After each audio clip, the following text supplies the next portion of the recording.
Peace. Time for Full Spectrum Friday. Jumping on right now. Co-hosting with my man Enoch Kaz. And this is a special one. Love and the Spectrum. Kind of a play on that Netflix show Love on the Spectrum. Yanni and I watched it recently, and yeah, we were really touched, man. It's a really touching show. Just give me a minute to get myself logged in. NFT voices. Looks like I'm waiting for the space to come up. Just double check, make sure. Yeah. All right. Looks like I gotta start it myself. Something weird going on here.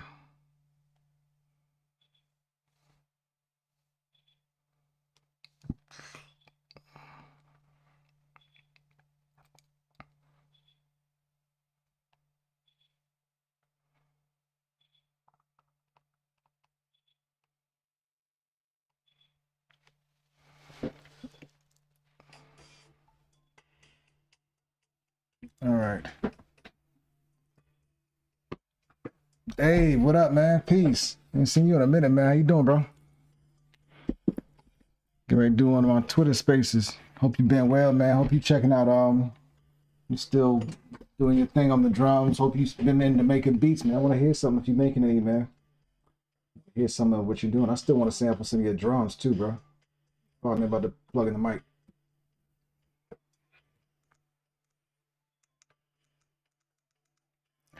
Boom, boom, boom. Mic check, mic check, mic check, mic check.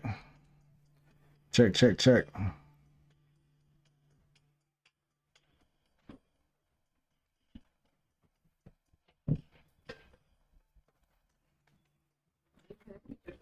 Are you connected to Twitter? I am, but the space wasn't open, so I had to open it here. Good morning, everybody. Welcome to another fabulous episode of Full Spectrum Friday. Peace. Happy to be here with everyone. Dragging you on the NFT Voices account? Yes, sir. I'm on here right now. Getting myself all set up. We got the stream going, and we're rocking, bro. How you doing today? Doing all right. Having a rainy day. You know how it goes. All sorts of emotions inside, all sorts of things. It's kind of a significant one today. But yeah, glad to be here this morning. Hello to everybody. Good morning, Anila. Good morning, Soul and Yanni. How's everyone feeling today? Yeah, sorry. It's sounds like it might be a bit of a heavy one, man. But glad we're here together, bro. Glad we're here together. This is always a good place to reset, isn't it? Yes, indeed. I'm just going through it because my godfather is going to be passing away probably this next week. And so Mama's getting ready to fly up and see one of her oldest friends for the last time. Yeah, he was in retrospect the one autistic adult that was around me when I was a kid that actually got me and was there for me. And even as an adult, there to be the dad that I didn't have. So, man, that's hard, bro. Just feeling that real heavy today. Really sorry to hear that, man. You say your mom's going to go see him soon? But glad to be here in the space with everybody. I'm really sorry to hear that, man. I was on mute. Sorry about that. You say your mom's going to see him soon, right? Yeah, she's actually going to be flying up to the Bay Area Saturday afternoon. My aunt is getting inducted as a judge on Saturday afternoon. So I'm literally going to be going to the induction ceremony at our synagogue, shaking hands with the governor, and then driving my mom to the airport. Man, I'm sending my love to your mom too, man. I know it's going to be hard for her, man. So yeah, it's a crazy weekend. Yeah, man, that's rough, bro. I'm sending my love to your mother as well, man, and support. I know it can't be easy for her, and yeah, that's just heavy, bro. Love to your mama. Thank you, brother. Appreciate it.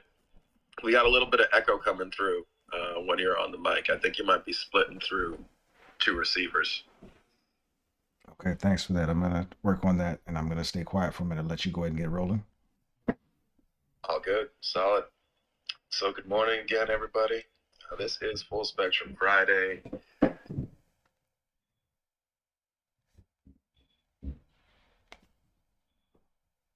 What the hell? We got rugged.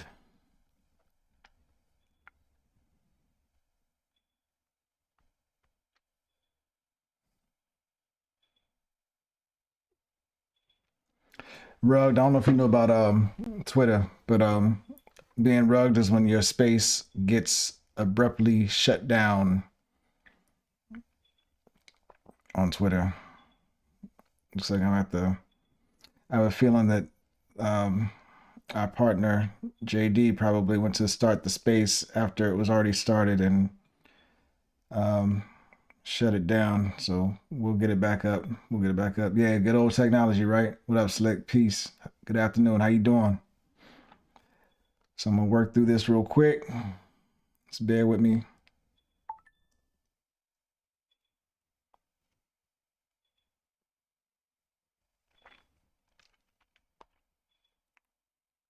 All right, I'm jumping off.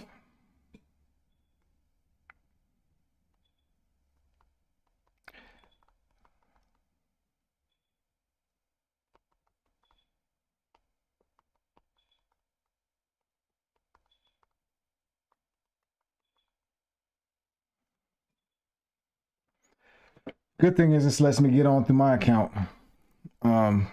So I can do this right. I was trying to figure out a way to do get my account on through the computer, so this will help out a little bit.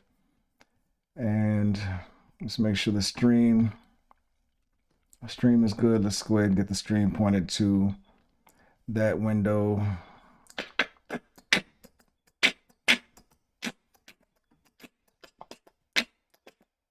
Yeah, right there.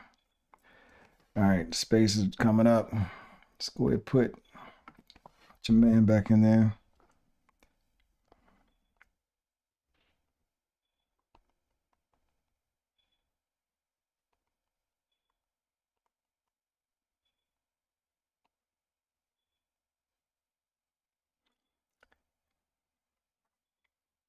All right, so JD's about to set it off. Just waiting for JD to start the space. How's your Friday going? Steve. Oh, yo, Steve, thank you, man. I appreciate that, bro. What do you do? Do you produce? I know I've seen you pop up a few times, man. I've been curious about learning more about you. Am I following? Let me make sure I'm following you, man. I don't know if I can do that from here without shutting down the thing.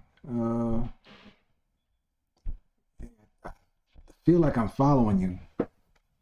Let me know if I'm not. I'll be sure to do it, bro. For real. I appreciate you engaging, man. It means a lot to hear that. Is there anything in particular that sounds like useful or helpful content, or just fun? I mean, what works for you, man? I'm really curious about where the connections come from and what creates the connections. What's up, babe? You got rugged. JD's restarting the space now. Oh. It's coming back up, though. Okay. Thank you. I'm so confused. I know it's so confusing, right? I'm waiting for him to get it back up now. He just shot the link, so I will shoot you a link to it. Or you want to just go to my account? Yeah. Okay. Thank you, man. I'm glad that you're there. I want to get my dad. I know, baby. I love you.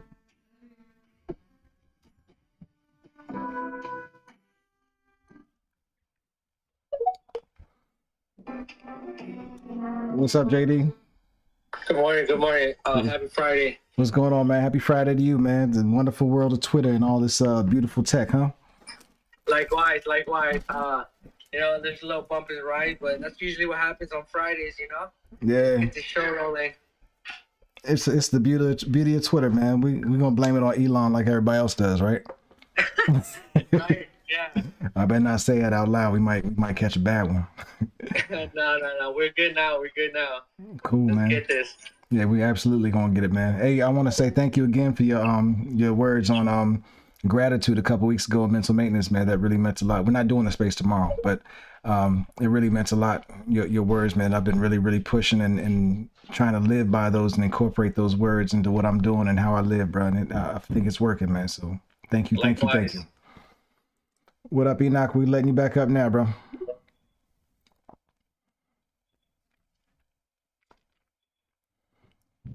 It says you're connecting. Brother, let's get the name of the space back on Full Spectrum Friday, please. Yep, I'll get it.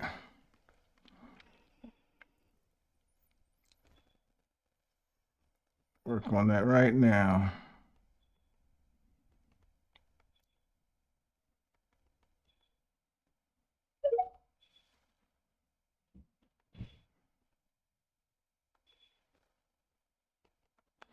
Love and the spectrum. Boom, boom, boom.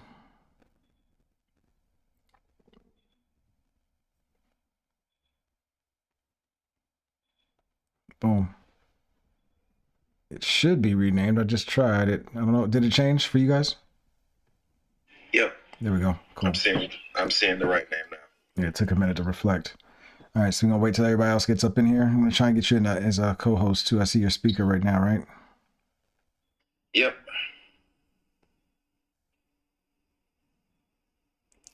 Actually, JD, I think you got to do the honors there to invite him to co-host, bro.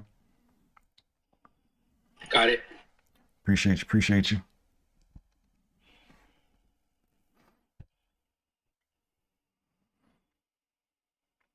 So, good afternoon, peace. How you doing? Well, good morning on your end of the fence, and hello to my lovely fiance Yanni. Peace, baby. Miguel, what up? Peace. And PM, comment star. How you doing? Welcome all of you guys up to the stage to say good morning after we get the intro out of the way here. No obligation to come up, but this is a community conversation, and we enjoy spending time with our people, not instead of in front of our people.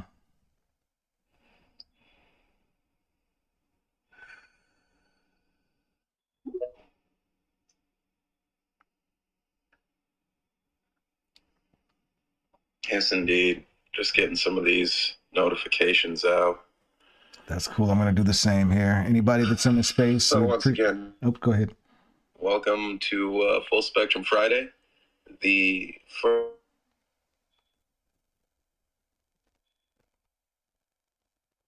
Oh, great. This is a space that was created in order to help give a place of community, of solidarity, and of really compassionate connection for adults that are neurodivergent, who are dealing with late diagnosis or unmasking, really living, having a place of community where we can come together, learn, grow, and share. And we have been with the NFT Voices community over the course of this year, and I've been very grateful for the pairing and the connection. And this is actually going to be our last space paired with the NFT Voices community. We're going to be officially launching the Full Spectrum family page and beginning the serious work of making this a movement. Thank you, everybody, for being a part of this. Thank you to NFT Voices for helping us to expand our community and to start building the library of content. And we're happy to be moving forward in these new steps of building community and you know, expanding what we can do for the people. That's beautiful, Enoch. I love it, bro. I'm excited about starting the Full Spectrum family and planting the roots for actually getting the family off the ground. You've been doing a great job of creating these spaces and creating a way for us to really build together, man. And I'm excited about what we're about to build, bro. Thank you, brother. No problem. And while Enoch's doing his reposting and everything out there, I want to give a shout to Yanni, my co-founder of House of Fluid Reflections.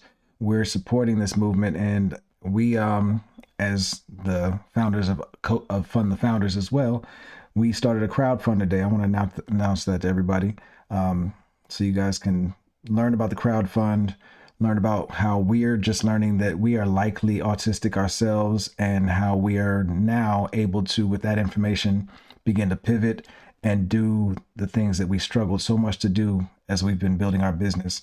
If you want to learn more about that, go to houseoffluidreflections.com/support. You can follow us on here at HFR Connect, or go to hfrconnect.com. It's the same website. But back to the mission at hand, Love in the Spectrum. We actually watched the TV show Love on the Spectrum, thanks to Enoch's recommendation at the beginning of this month, I believe it was. And we watched all seasons, all episodes over the course of like 2 weeks. And we really fell in love with the people on the show. And we learned a lot about ourselves and identified a lot with the people on the show during that. So this episode is going to be a great way to close out the month of February, lock us in together, and get us ready to go elsewhere with the conversation. There's some weird stuff going on with my phone right here real quick, so pardon me for a sec. It's all good. You know, when we're discussing love and neurodivergence and love and autism, it is one of those things where there's a lot of success stories, there's a lot of pain, and it's a mixed bag. One of the things that, you know, I've definitely made the recommendation for people to watch Love on the Spectrum, but I haven't watched it because it's a hard thing to watch alone. Like sitting back and watching a show about autistic people trying to find love when you're an autistic person sitting on the couch. It's like, yeah, pass. I can understand. I can definitely understand. I'm fortunate, man, and I'm grateful every day. So I don't take it lightly, and I know what that feels like, bro. Yeah. But I wanted to have this space today so that we could really finish up the month of February talking about our experiences with love, with romantic connection. You know, this is one of the areas of socialization that has changed immensely over the last several years. And I was discussing this with my best friend last night, that the paradigm we were raised with, where you go somewhere where there are people who have similar interests and you hang out, and if there are people who are paired up, you can see it. If there are people who aren't, you can see it. And then you migrate to the people who aren't if you seem interested in them. And that was just a natural way it worked. But the technological elements that have been involved in dating, the swiping, the image of what a relationship should be instead of the work it takes to make a relationship something solid, these have changed the terrain in significant ways. And I'm curious how other people perceive that and experience that and relate to that in their own finding of relationships or maintaining of relationships. I'm definitely curious about that myself. So are we going to open up the floor and kind of talk to people here in the space about that? Or did you have a plan on how you want to go about carrying this conversation? I'm really interested in hearing your technique and your plan for this, because you have some really interesting ways of conducting and moving conversations like this. Thank you. I would like to open the floor. To start off with, I want to give people a chance to share some of what their experiences have been, whether it's past experiences or what they're going through in the moment with trying to navigate relationships. But I'm very curious to put this out there and let the conversation flow. PM, you had your hand up first, and then Soul. Hello, everybody. Nice to be in here again. First, I want to say that I think there's two versions of the show, Love on the Spectrum. There's the British version and the American version. I watched the American version recently, so I haven't watched the full series in British one yet. But maybe I'll see what that one's about too. So, yeah, there's that. Love. That's a very interesting topic, to put it mildly. Yeah, for me in particular, I cannot say I've had an intimate relationship with any woman. I've had basically non-intimate situationships, is the best way I can describe them. And basically, most of the time when they found out I was on spectrum, silence, ghosting, just basically not giving me a chance anymore. And so, but I'm sure there's someone out there who will be understanding of me. I don't know when I'll meet them, but frankly, I'm getting kind of worried. I can't not deny that, because I'm 25. I'll be 26 this year, and I mean, I guess I'm worried about not finding that person in time. So, but I try to be, cautiously optimistic in my life. I'm trying to, get my career going with what I want to do with my life. Enoch, you know what it is. It's, being an actor and voice actor, but I also want to, not forget about my social life. You know what I mean? So, yeah, that's my story. I guess I'll end it right there and pass it on to someone else. Yo, I feel you, PM. I was both lucky and stupid when I was in my early 20s, because I had a relationship with an amazing woman, and I wasn't ready to be in that deep of a relationship yet. I was 23 going on 24. She was like 28 going on 29. And she had a 2.5-year-old daughter. I was not ready to be a dad. And so no matter how much we loved each other, and no matter how much she was actually there to like support me and wanted to be there was that part of me that was just afraid. And I feel stupid in retrospect, because, she knew that, we were okay with it. It was clear, like, there could be time in the future, but she died. And that kind of destroyed any potential for the future. Can't really move on with that kind of a breakup. Hear that, man. And so,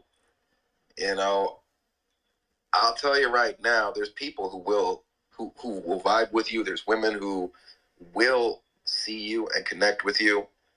I met Annie. Hell, Annie told me when we were together that she fell for me before she even knew who I was, because she saw me in a play where I was in drag. And I was doing a monologue where I was like in a bar, and I was doing this philosophical monologue. My character was Miss Raj, and her daughter was like maybe a few months old when I was doing this play. And she brought her daughter to see the show, and the baby started crying. And I started making a fuss, like, who brings a baby into a goddamn bar? Da, da, da, da, da. I was going off in full queen mode. And she loved it. And then it was like 2 years later where I was dating a woman who was like 15 years older than me, and ended up breaking that off. and Annie was her best friend, and she told Annie, like, this dude's amazing, and like there was too much of an age gap, but the two of you were close, so you know, you two should hook up. And yeah, like sometimes you never know.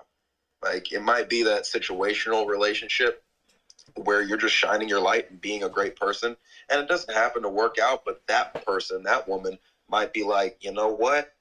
I've got a friend that is just right. And being open to that is one of those things that's just part of the flow, I would say. So have faith. Absolutely. Have faith. I got 10 years on you, bro. I'm 35, and I'm sitting back here like, it'll still happen.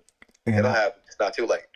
And I'll jump on top of that, man. You Enoch, again, sorry for your situation and your story. That sounds so painful and like such a hard path to have to walk, a hard lesson to have to pick up. And I know it just hurts to have somebody that you care about that deeply, to lose someone that you care about that deeply. And PM, I'm sorry, what was your name? I forgot. I didn't get your first name. What was your first name? You guys can call me Phoenix. Phoenix? That's perfect. Yo, Phoenix and the Dragon. That's funny. My fiance, we call her the Phoenix. We call ourselves the Phoenix and the Dragon. So this is a perfect conversation, bro. I was going to say, fam, I'm 48. This is my first time in my whole life finding what I consider to be true love. And I've been through a divorce. I was married for, I don't know how many years now. I can't even remember how many years I was married. But I also have kids from a relationship that I started in my 20s. And I'll tell you, I just wasn't ready for relationships back then. So at 25, you were in a perfect place to be focused on yourself and to just be taking your time and enjoying life, because I made a whole lot of mistakes that impacted other people in horrible ways because I was in a bunch of relationships that I shouldn't have been in. Well, let me not say shouldn't have been in, because I was in them because I got some beautiful lessons from them. But I was in some horrible relationships where both of us caused a lot of damage to one another. And I have children from that first relationship, so they caught some of that damage as well. So the time has nothing to do with, or the age has nothing to do with when you find that right love and when that right love comes. But when it does come, you're going to be so appreciative of it. And the age, yeah, it has nothing to do with it. Absolutely, man. I found the love of my life, and she is helping me heal and grow and evolve into the person I've always wanted to be. So it's worth waiting for, bro. So, My turn. Hi, good morning, guys. What's up?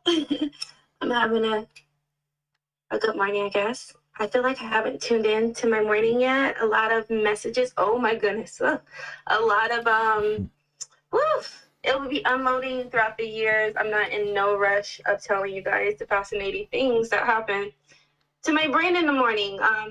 Just before we get on topic, I'm excited. I got a African-American woman therapist who works with neurologists and seizure patients for years, and I'm excited. So I get my first appointment March 7th. So I'm excited. Oh my God, guys, I'm scared, but I'm so excited. I have a Black neurologist that works with my neurologist who's Asian, and he's so cool. He's like always sick because he has kids, and he's like, I don't understand why. And he talks like us all the time because he has all Black people around him. I'm sorry, guys. It's hilarious. It's funny to me. And he's like, I ain't trying to get you sick, so we're going to do this on the Zoom. So he's really down to earth, and he suggested me to work with her. Although she's from a different hospital, he loves her. So I got a team, y'all. I got a team.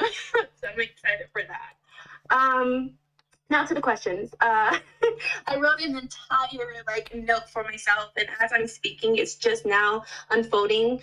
I am grateful for the divine to put the puzzle pieces together. I know we spoke about this.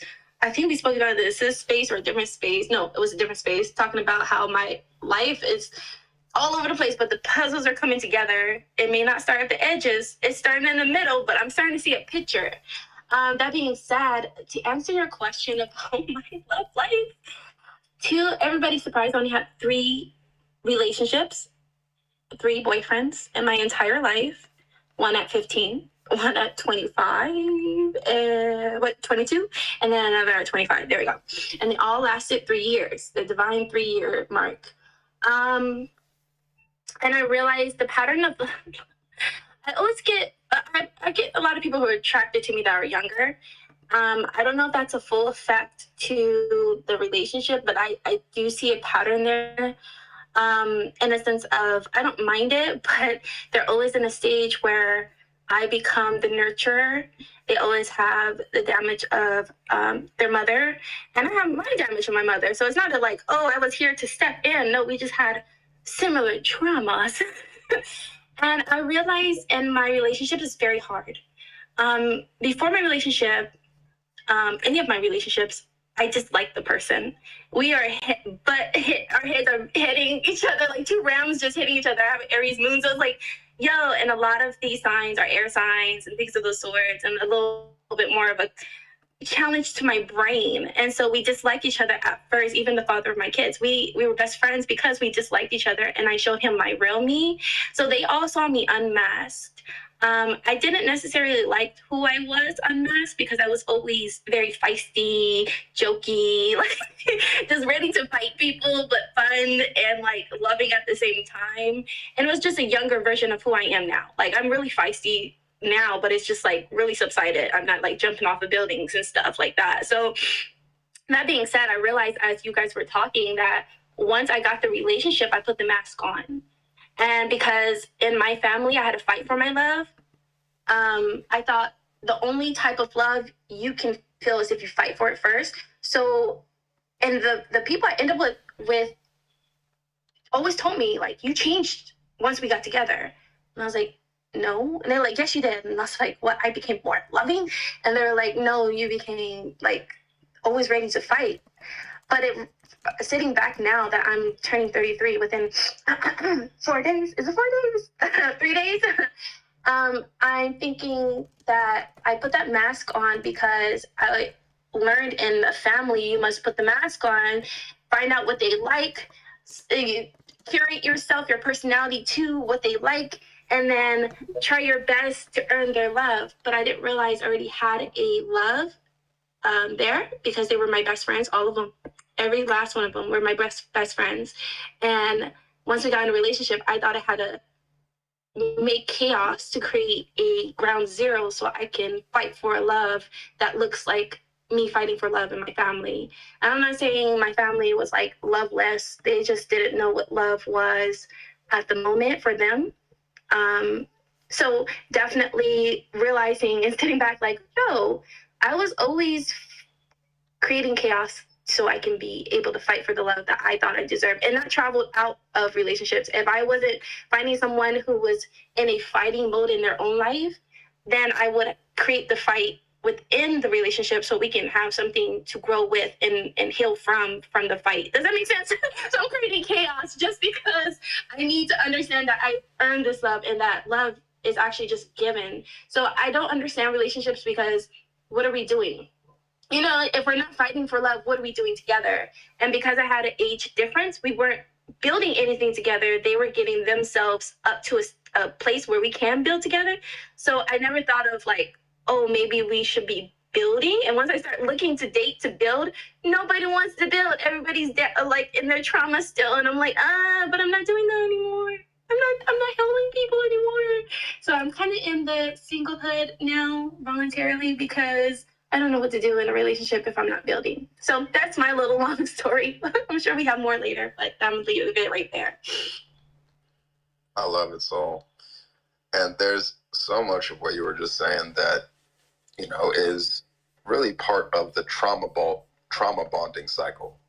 Like when we associate love with trauma in one way or another, then there can be a process of bonding through that trauma.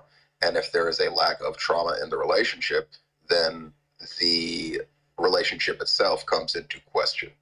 And so that can take place in terms of people who get attracted to other people where conflict is the source of the relationship, or where there's that savior energy that comes in, where one person is trying to help lift another person out of a negative space. And you know, all of those things come into play. One of the things that I think is very very important when we look at the way that people interact in relationships, like you just said, is what are people building? Because that was always the purpose of relationships. If you think about it, like going back to the earliest stages of humanity within social constructs, partner bonding, pair bonding was for the purpose of building. It was for the purpose of working together for a greater goal. And there's been a change in the perception of relationships, I feel, over the last 50 years, that has focused on romance, that has focused on this initial rom-com energy, let's call it. The literal word is called limerances. It's that dopamine rush that the brain gets when you start off a relationship, and we have become trained to seek that because media shows us that over and over and over again. We don't see the long-term relationships. We don't see stories about people building and growing and making these things happen. So there's difficulty when it comes to understanding how to make that shift, and how to have a relationship where we build together. And also, over the last 50 years, we've simultaneously seen the dissolution of the nuclear family within American society. So there's far more people now that are raised in single-parent homes than in two-parent homes. And if we're raised in single-parent homes, it's more likely that we will have single-parent homes when we are parents. And so that lack of stability is something that gets passed down generationally. And it doesn't matter what someone's race is, this happens across the board. So these are things that I think we are seeing a shift. And more people are reaching that point of being like, you know what, I want someone to build with. I want someone to grow with and learn with. And part of that is being willing to work through the trauma with another person and having someone that will honor and respect the trauma, celebrate the healing, and be there to just live in the joy. Anila.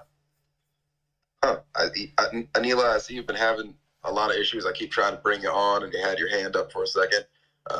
I don't know if it's your connection that's going and having issues, but trying to get you up.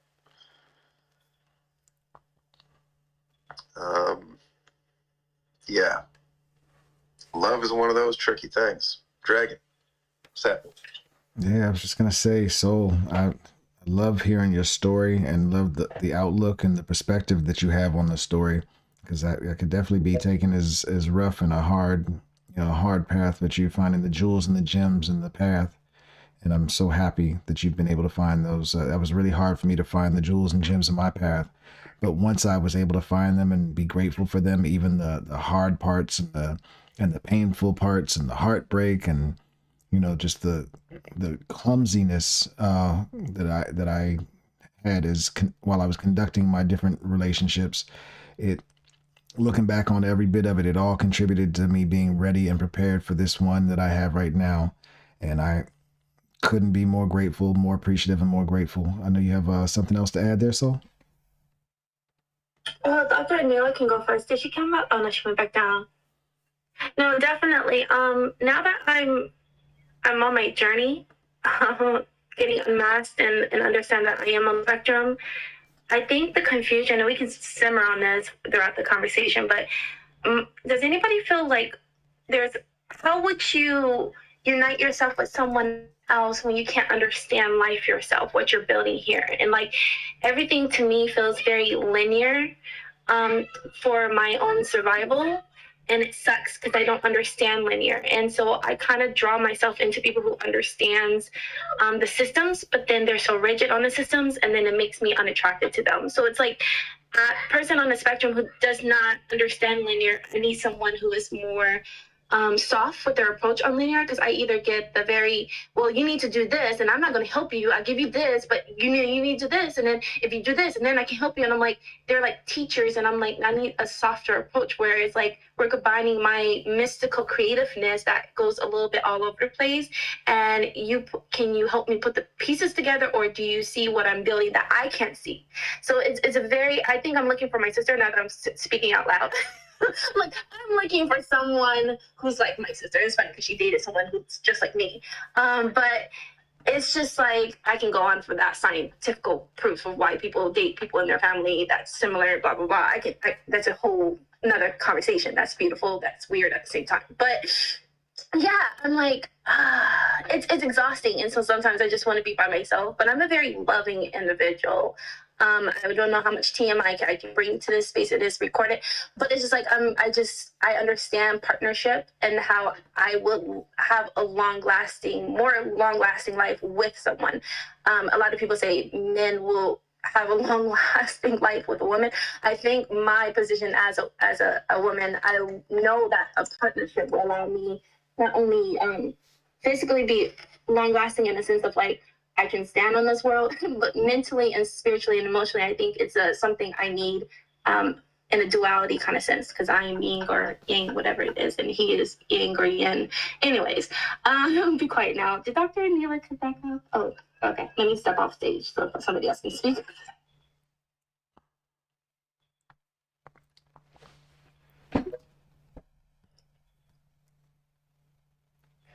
I guess we're playing double dutch here, Enoch, huh? Trying Yes, to decide indeed. Yes, indeed. I'll let you go. Okay.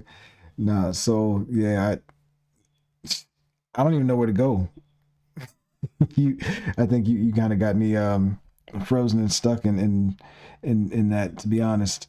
I can relate on a million levels, especially to how you were saying that you need somebody that's soft and who can understand how you learn and what you need to learn, and take into consideration your special gifts and your special abilities to be outside of the linear realm, and your ability to traverse the world in a non-linear way. I look at those as gifts, not as challenges or as problems with you. And I think the world needs to learn how to accept and work with those gifts more, as opposed to trying to force people into this linear system that I think we're all seeing does not work. We see all the heartbreak, we see all the anger and all the hate being spewed across the world. The way that you're doing it is the way, and the reason I know that is because that's what I've had to learn with Yanni. She's very much like you in the sense that she doesn't see the world in a linear way, and her mind doesn't operate that way, but she sees so much beauty that I was unable to see because I programmed myself and have been trained into seeing the world in the more linear way. And it's been a challenge for me to think outside of that box that we're all kind of forced into, especially as long as I lived in that box. So I appreciate people like you, and I look forward to the day when you get to tell us the story of you finding your person who has accepted you the way that you are and has learned to work with and add on to who and what you are, as opposed to trying to mute that and trying to convince you to mask that and work against that. So thank you for sharing that. It's beautiful to hear you say it like that. It just makes me feel a lot better about my experience and much more grateful for my experience. Autism Kitty, I see you've got something, and I see PM after that. Hey everyone. Hope everyone's had a good week. I just want to give a shout out to Soul. Like what you said was so relatable, and it's also really honest, and I really thank you so much for speaking about this and having the courage to be vulnerable with your struggles, and I really appreciate that. And I do relate to what you said about how can we be confident in a relationship when we're still struggling to understand ourselves. And yeah, being neurodivergent, being wired differently, you're kind of not the standard. Like if you stack yourself up against all of society. So, you know, you're always thinking like you're the weird one, and it fills you with a lot of self-doubt. And you have like this imposter syndrome going on in your mind. And, you know, you feel like you can't give love the way that people want. But I just want to let you know that you are enough just the way you are. And you give so much love to everyone in this space. And you always have, you know, something genuine, something very loving, something that comes from a place of love to give to everyone. And I just want to say that, you know, you're perfect as you are. You are enough. I'm going over here. Thank you, guys. That was beautiful, Autism Kitty. Karina, thank you for that. Thank you so much. That means everything. Indeed. PM, how are you? I'm sorry, you're not good, bro. I wholeheartedly agree. Like, remember that you're enough, T. You are beautiful and brilliant and vibrant, and you have all of the gifts in the world to give to someone who's the right partner for you.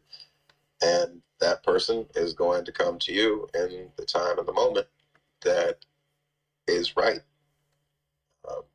It's just the way it is. And Anila, with you on, I want to catch you while your internet is like connecting. How you doing?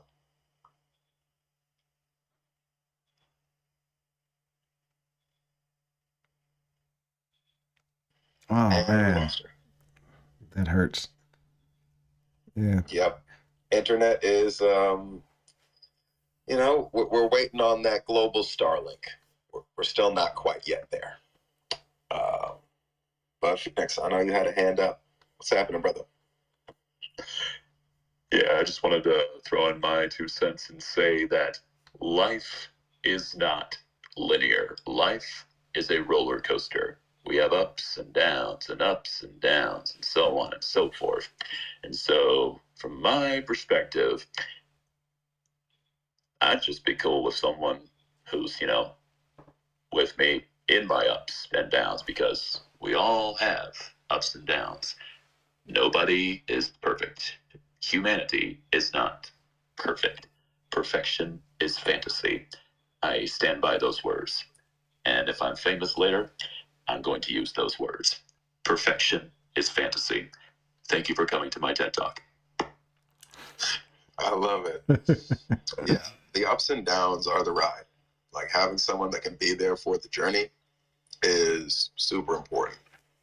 And, you know, T, there's one thing that you said before that I definitely resonate with. And had so many women, like, actually be mad when I bring this up, which is relationship contracts, having stuff down in writing, like, here's what I am about. This is what I am trying to do in my life. This is what I am about in the bedroom. This is what I'm about in the streets. Let us balance the freak of sheets and the gallantry of the streets, and make this work in a way that we can have on paper and return back to if there is any confusion or argument in the future. That's something that I think is very useful for most neurodivergent people, being able to have something to go back to and be like, hey, remember we were talking about triggers, and, well, just figure it out. There's a new one. So let's add it onto the list in the contract so we can have it in writing and refer back to this at another point in time. Cool? Great. Like, this is just, it's useful. It's very useful. It's not part of neurotypical dating. I don't know why, but it's very useful. T, you got your hand up, and then Kitty. You know, when you mention contracts, I am going to speak and say hallelujah. Like, you know me in contracts. And they think it's so weird in relationships. And I'm not asking, like, sit down and write it on paper. I'm going to write it on paper. I'm going to take notes because I'm going to forget.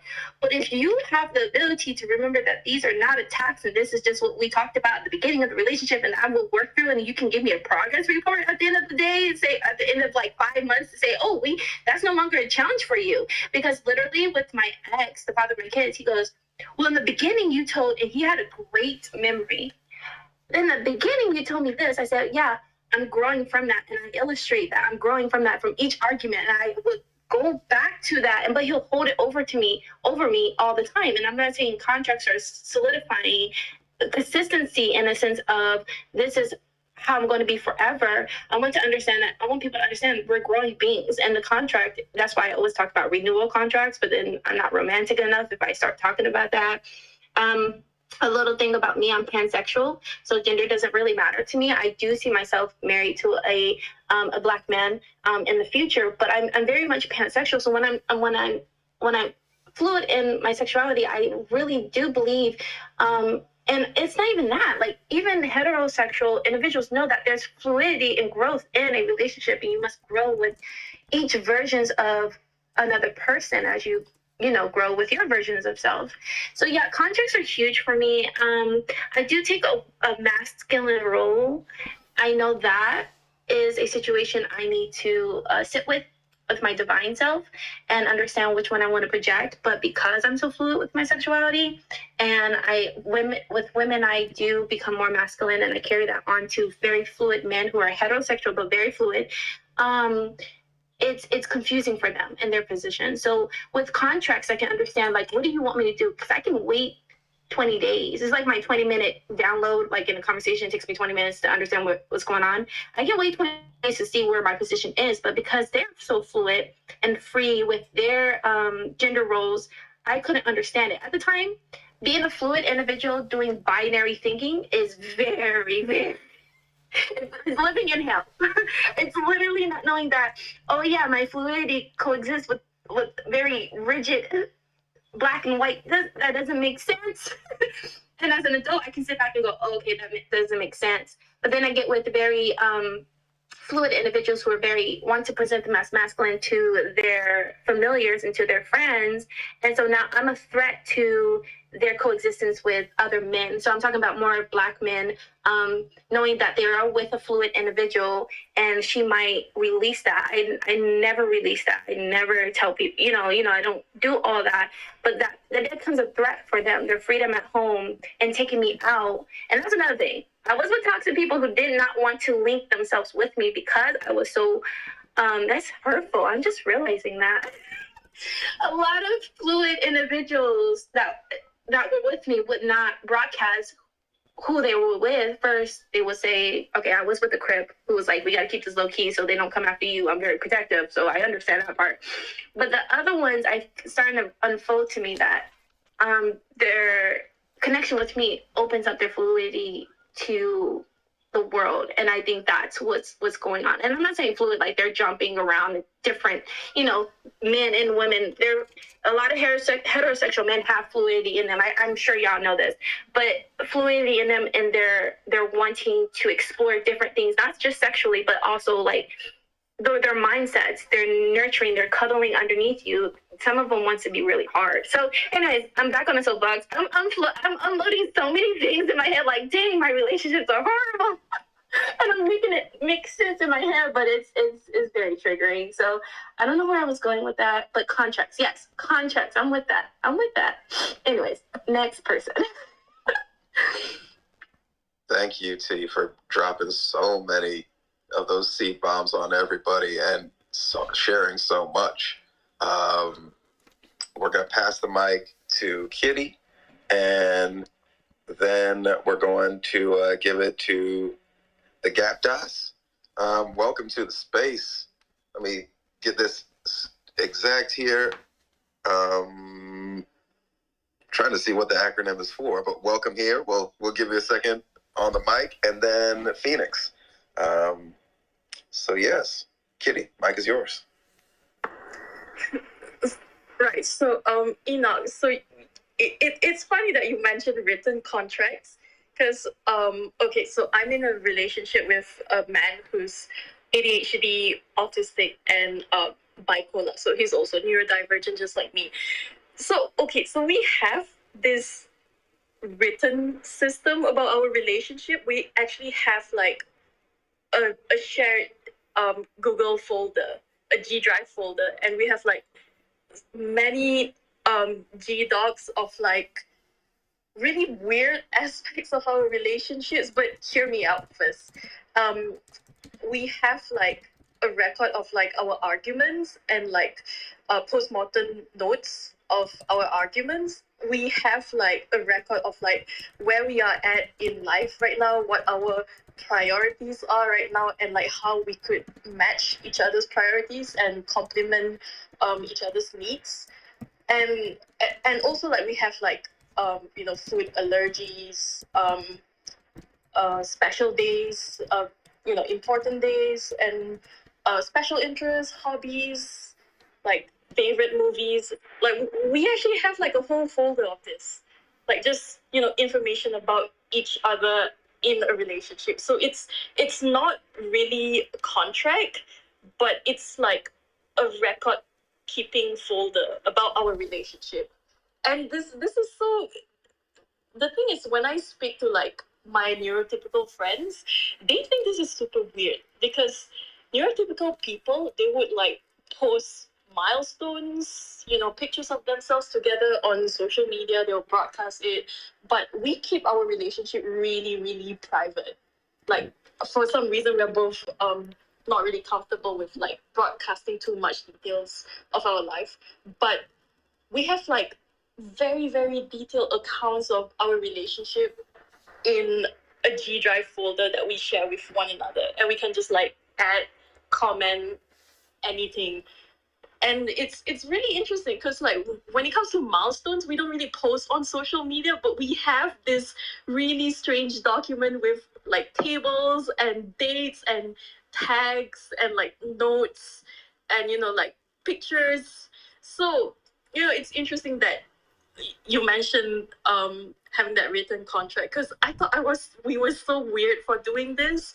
And what the weird thing is, like when I speak to my neurotypical friends, they told me that this is a red flag and this is kind of toxic because you're supposed to remember all these things about your partner.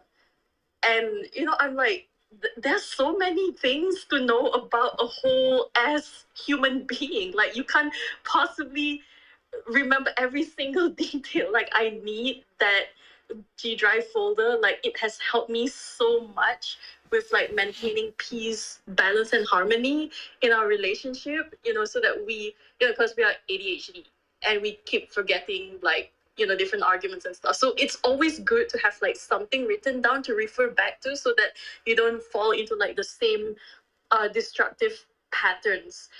And sometimes I forget his birthday, and I don't think this is abnormal. I think it's just life. You have so many things to remember, and it's good to have like written reminders and alarms and all that. So I don't think it's weird, and it works for us. And just because it looks weird to other people, it doesn't mean it's like toxic or a red flag. Just because people don't understand it doesn't mean that it's wrong. So I just want to put it out there that this whole like written contract thing, it's perfectly normal, and I would really encourage it. Because with us neurodivergent people, we always struggle with executive functioning. Like we have a shorter fuse. We don't have enough energy to do like everything in the capacity of like a neurotypical person. So it's like, use every tool, every tool of convenience or accessibility to help your relationship. Like, if people say that it's weird, like, fuck them, it's not their relationship. If it works for you, it's brilliant. So yeah, I just wanted to say that. Like, this whole written contract thing, like neurodivergent people are already doing it. We're just too embarrassed to talk about it publicly. Yes. I have so many things that are coming up in my head, but I am going to honor our new guest in the space and welcome you to the Full Spectrum family. Gapdas, welcome. How you doing? Are you sure that I'm a new guest? It's Anila! Can you imagine that? I don't like this topic, talking about myself when it comes to relationship, and see what this Twitter space is doing with me. Yo, that's some like serious energy right there. Like the personal account won't connect, but this one will. I just tried it this one in one of my last discussion. It was working very well. I don't know how somebody threw me out of that space, but I came there. I have to speak when I have to say something. I cannot keep that luggage with myself. So over here, I would like to say on a serious note, 2-3 things over here. A lot of people were talking about, I think Soul was also saying that in the start she's in a relationship, and that later on she felt that she don't have that energy to be with that person. The point is that those who are listening right now and those who are listening later on, go to the person and go to the relationship with a person where you are very comfortable with unmasking. That is the number one rule in relationship, either it's ADHD or either it's autism, because you have to live with that person for some time. And there's some other thing also. Sometimes people think that we have faced a lot of negativity from a neurotypical individual, but a lot of negative energy is also coming from ND population, and ND individual are using that energy or that thing as an excuse. For example, you say that I'm not able to do certain things. The other person would say I'm not able to do certain because I'm masking and things like that. This is my story. So a lot of things would come. So just because of somebody was saying about this contract and things like that, the one rule would be if you are comfortable enough to unmask yourself in front of that person. Even if you feel that little bit even shyness is coming over there or little bit hesitation is coming over there, you need to step back from that relationship. Otherwise, it's going to cost you so bad, because the reason is that when it comes to love is something very personal. When we love somebody, either it's our friend, even if you're in a relationship, then we give our 100%. That is the first thing. And we do a lot of love bombing, whatever we call it. But it's more like that person is our center of attention. It turned into our special interest. It's turned into our hyper focus.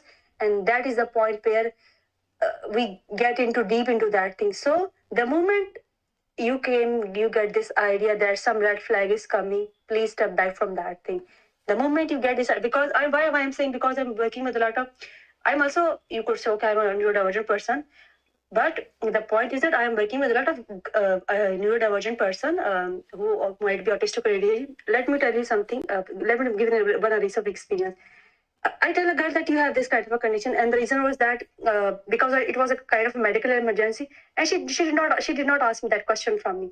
I said that okay, I think I need to talk to that girl right, or because it is her life and death kind of a situation, and I think we need to start our discussion from other perspective.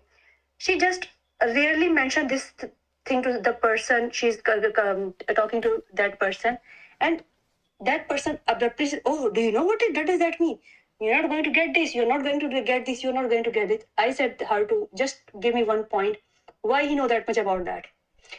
He is himself a neurodivergent person, but he don't come for therapy. I cannot drag him to therapy, and her, that girl is suffering so badly because of that person. And last time, I was in therapy, and that's because we are sensitive individual, and if something happened in front of us, especially happening with a neurodivergent person, then it hurts us very bad. Suppose if a person said to you that he is having some kind of suicide ideation and suicide attempt because of somebody, you feel so helpless over there. Even you are a therapist, even if you are not a therapist. So I'm over there. That is a very sensitive situation. But the point is, this is what I'm saying to you. If you are not comfortable in telling him that you don't need to tell him, even you have to think about the point is a point to that either you are having, you're going to continue with that relationship or not, because that is a point.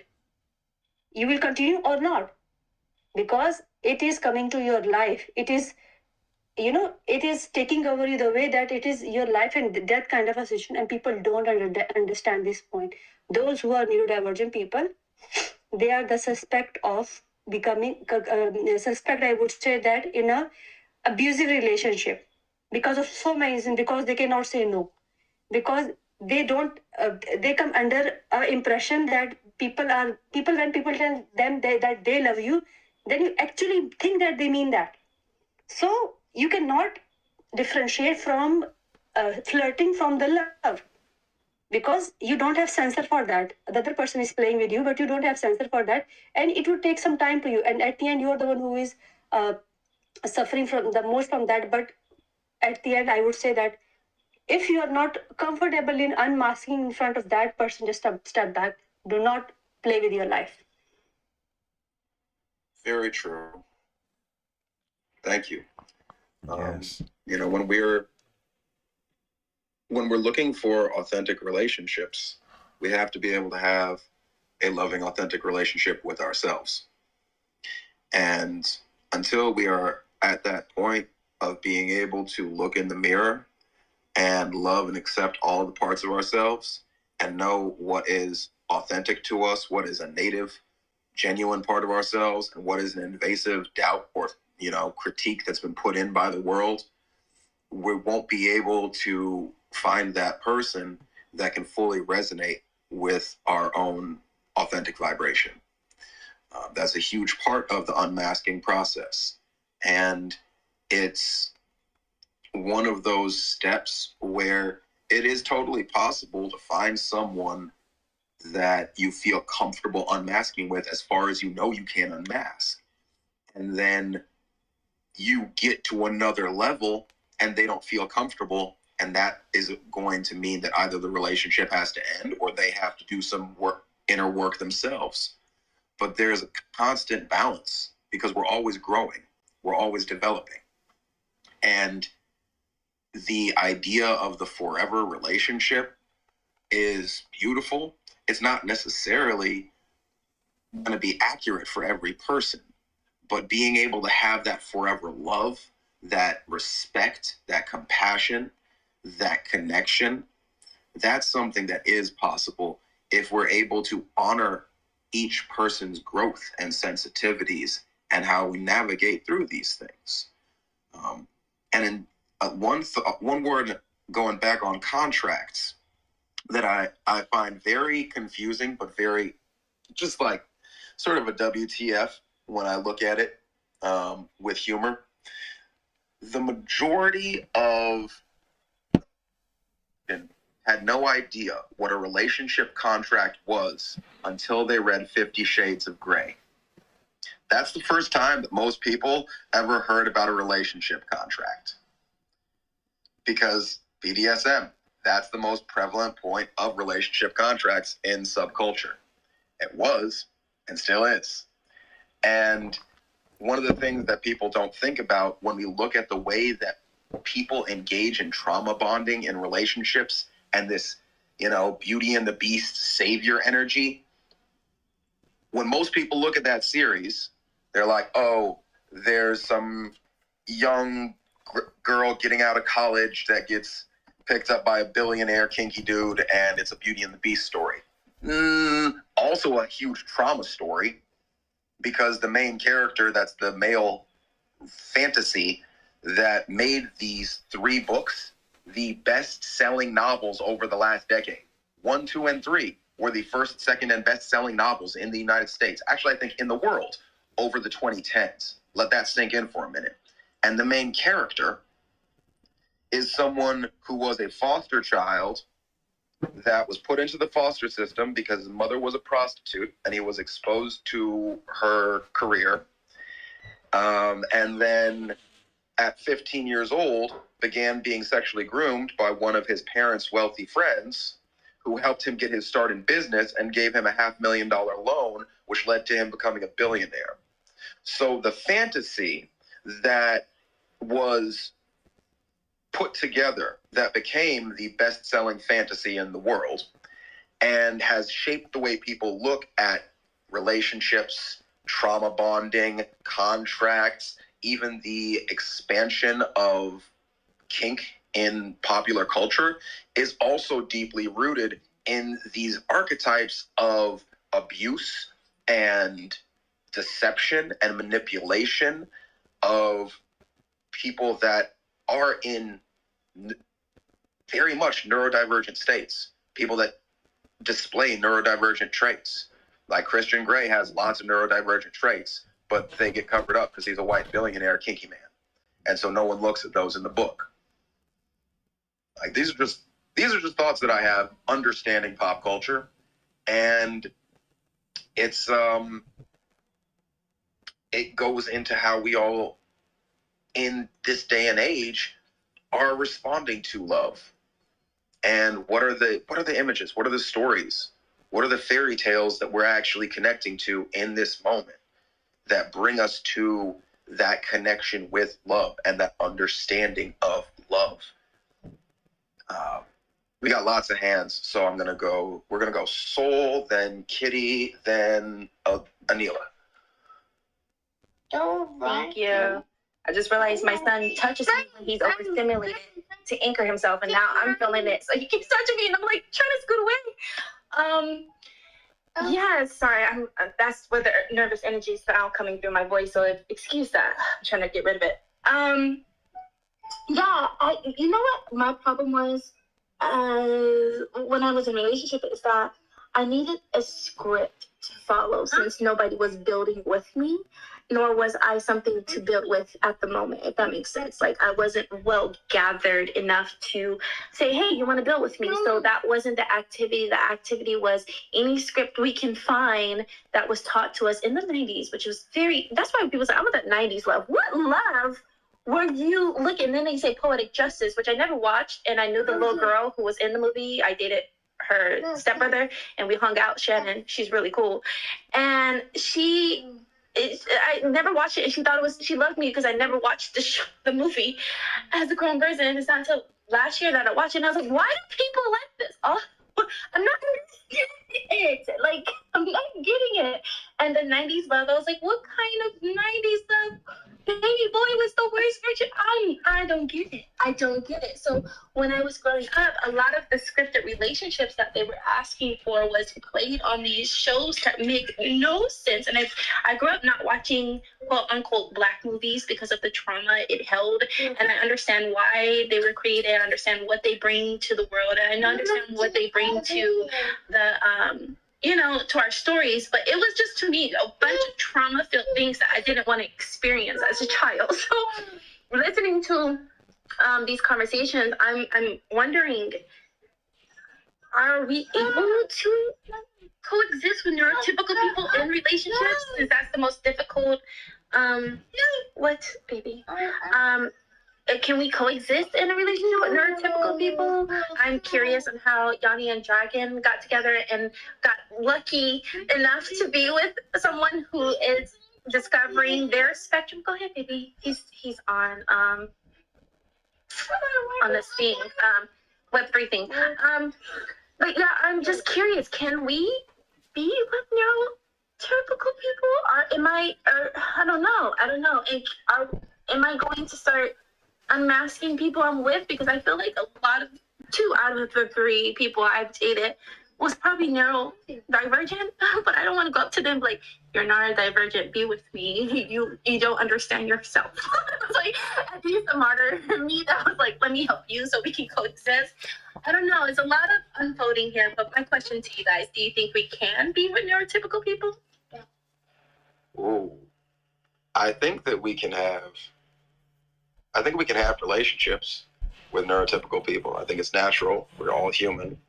I question the level of communication and connection that would be possible, at least in my experience and in what I've seen with others. But I do believe that within, it has happened. It does happen. It's not like neurotypical people are incapable of understanding neurodivergent people, and that neurodivergent people are incapable of understanding neurotypical people. It takes a little more work because we're dealing with a double empathy problem. And there has to be that understanding of, like, I'm literally dealing with a different comprehension of the communication. And so there is more work that is involved there, 100%. But I think that one of the things that's interesting when it comes to finding people that I've seen, so a friend of mine, I've known this dude for, oh my goodness, 15 years now. He's about 25 years older than me. I've known he was neurodivergent since I started looking into my own. Like, I was very clear, super autistic and ADHD. And it was just this last week, we were taking a walk around the neighborhood, and he was eldest son realized that the entire family is ADHD. And he asked me if I had ever thought about it. And I was like, well, I have a policy of not outing people to themselves. But yeah, you are. And here's all the points of why I think you're also autistic. He was like, huh, what do you know? I never thought about all these things. And dude's, 60 years old, got 2 grown kids, and just now realizing that both he and his wife are ADHD, and that both of their kids are ADHD, and both of them show significant autistic traits. One of them is like literally the stereotypical autistic kid that went to UCLA and became a physicist and engineer. So like he's a little Jewish Sheldon, but with significantly more social competence because he also is a drummer. And it's possible, but we also have those magical moments of just gravitating to each other because we understand each other better. And very often that's how it happens, whether or not we're unmasked. It's just the flow. It was, I think, Kitty, Phoenix, and Neela. Back to your question, so like whether as neurodivergent people, are we able to have a relationship with neurotypicals? So this is something that I could speak from experience because I've dated neurotypical people, and I was in a relationship with a neurotypical cis white man. And to tell the truth, it was a nightmare. It was such a nightmare. And this was way before I found out that I was neurodivergent. Like way before I had that epiphany, before I had that realization. And it's just like, the vibe that I get from neurotypical men is like, I'm super attracted to you. I love you. Like, I'm fond of you, but you're super weird. And it's like, it's this uncanny valley. They're always like trying to assess whether I'm trying to be toxic or not. Like, if I'm playing games with them or not. But it resulted in me masking even more to my expense, at my expense. Like, at the end of the day, I'll be like so dysregulated, executive dysfunction for like months, burnout. And it's like, we have like meltdowns and shutdowns as autistic people. So like neurotypical people actually mistake this for toxic traits. They think having meltdowns is akin to like throwing a tantrum or like being dramatic. And when you're in your shutdown mode, they think you're giving them the cold shoulder. So when you're living with someone, you're in a romantic relationship with someone, like this gets amplified even more. So it was so tiring because I didn't understand myself at that time. And I was like constantly in meltdown mode, and I was like all the time just trying to tell them like, hey, I don't know why I'm like this, but I just am, and I'm not trying to play games with you. These are not mind games. This is just what I experienced. And and the thing is, it's like before you could make it work. I'm not saying that you can't make it work. There has to be that level of communication that you need to like talk about before you enter a relationship. Like, there needs to be an understanding, like, hey, like, I want to build a life with you, but this is who I am, and let's talk about how we can work things out. There needs to be that understanding. And what I observe neurotypical relationships is that the way they communicate with each other kind of depends on like, is super dependent on like heuristics, like making assumptions about the other person. And this is like the opposite of like how us autistic people think. But I don't know, it just somehow work out for neurotypical people. So, when you're in that neurodivergent, neurotypical relationship, there is that lack of double empathy. Like, you're not on the same level of understanding and thinking. So that is something that you need to work on.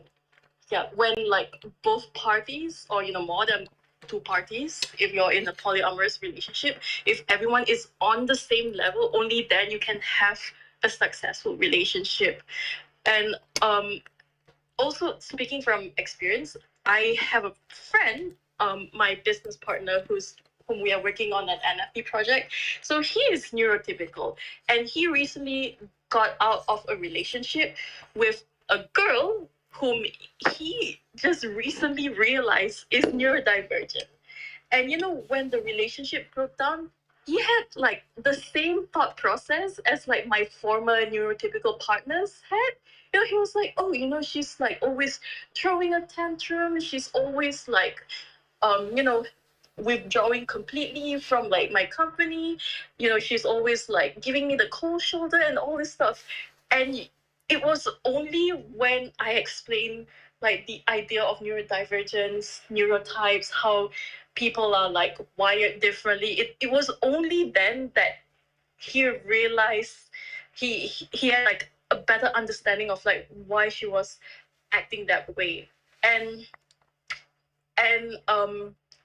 it also like caused him to be like a lot kinder and a lot more understanding of people. And he was actually filled with regret because he didn't have this knowledge beforehand, and he felt like if he had known better about her neurotype, because she's also undiagnosed, she's not aware that she's neurodivergent, but the way she acts, she's like very, very similar to how I am. And that's kind of why we work well together in our business. So when he found out that she's actually neurodivergent, he was like wrought with so much guilt, because he realized that he was actually being unfair to her. Like, she actually has a hidden disability that neither of them were aware of. And him being neurotypical, he realized that he was treating her unfairly the whole time. So he was like really racked with guilt. And so, I just wanted to share this to say that, like, neurotypical people, just because they're wired differently from us, it's not like, they do not have empathy. Sometimes it's just a lack of understanding. And, with relationships, we need to communicate. We need to like find common ground. And there is a way to bridge that communication gap. And we just need to like find out more about ourselves, be more in touch with ourselves, rather than depending on like stereotypes, expectations, and assumptions, fantasies, and all that. So that's just from my perspective, like my own experience, and also like my friends' experience with like neurodivergent, neurotypical, cross neurotype relationships, I would say. So I'm just saying that it does happen, and sometimes it breaks down, but I don't think that it's impossible. I think it's just a communication problem that we can fix, that can be fixed. Right. That's it. Yes, indeed. And proof of that is Night Owl, Donna, who's up here, because her partner is neurodivergent and she is neurotypical. And so we know that it is possible, because Donna is a member of the Full Spectrum family and has been here many times advocating for her partner and the ways that she has, learned new forms of communication and been able to grow and develop as a person and a partner, and ways that she's sought to help her partner in his growth and development in many ways. So totally possible. And we're definitely going to hand the mic to Donna after we get through to Phoenix and Anila. I gotta say, hearing all these brutal truths about breakups and relationships, they're not helping my cautious optimism on my perspective of things. But at the same time, I appreciate the brutal honesty that yes, it really is this hard for us to find people who are, accepting of our flaws and don't expect, perfection. Because like I said, perfection is fantasy. And I'll just go ahead and do a little mini vent before I pass the mic on.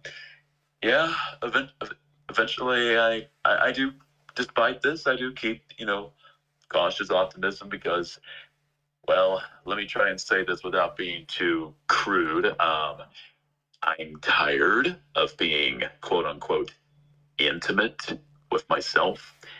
I mean, I enjoy my own company, but I don't want to be alone. Okay, I'm gonna guiltily confess that I enjoy, cuddles, and I want that from a woman, from my future soulmate. So, yeah, I got a little bit of a soft side down there. I know I mask it by talking like this most of the time, but I got a little soft side under there. Yeah, just one. And so, I think that's it really. So, next. Yo, I feel you there, Phoenix. And you know what? It's like I said, learning to love ourselves and growing in ourselves. And I don't mean that in the self-love kind of way. But like learning. You know what I mean. I know what you mean. But learning to love ourselves is part of it. And sometimes, like I just saw something the other day and it made me think. I was like, huh. So if two people together is called a twosome, and three people together is called a threesome. Is this why everyone's called me handsome for so long? I'm sorry. That's good.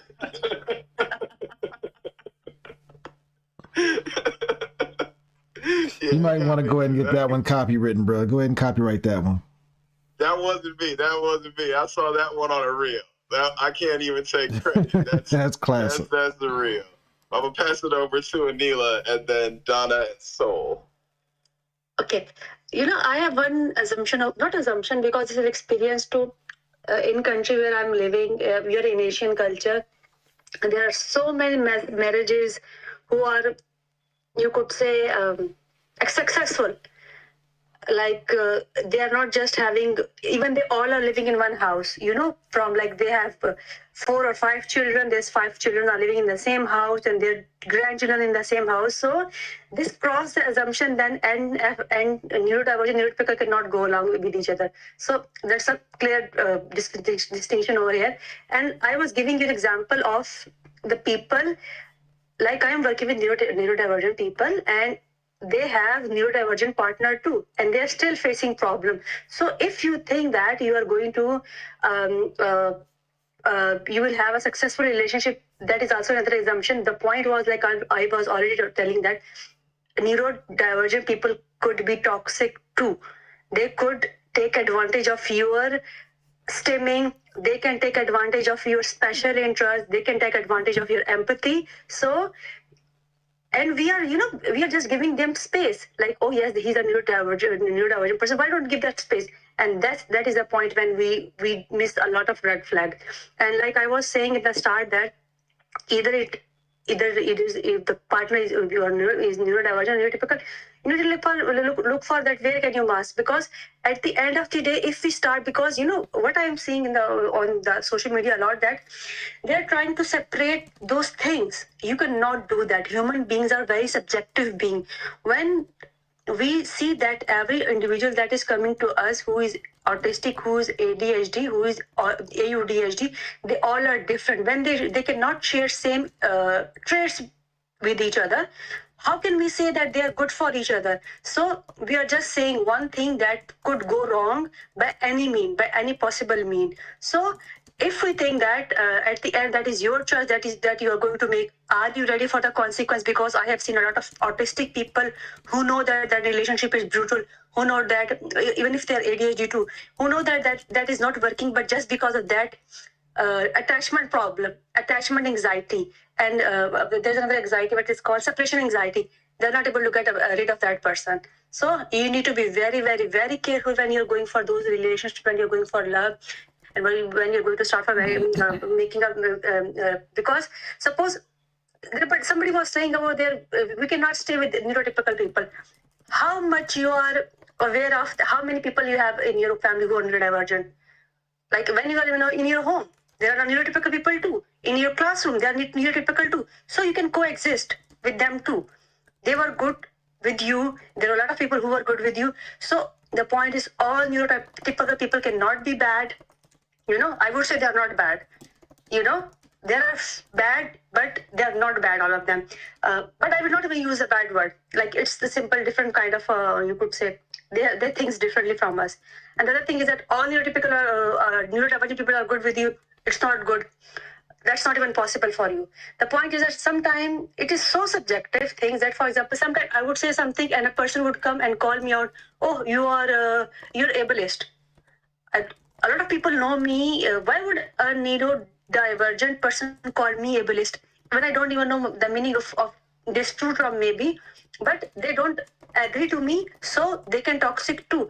The point is, if we think that, and on that assumption, because this is what we are, and we are learning from our experience, we need to be open our mind, open up to the possibility. See, one person is not able to communicate properly. One person is not able to,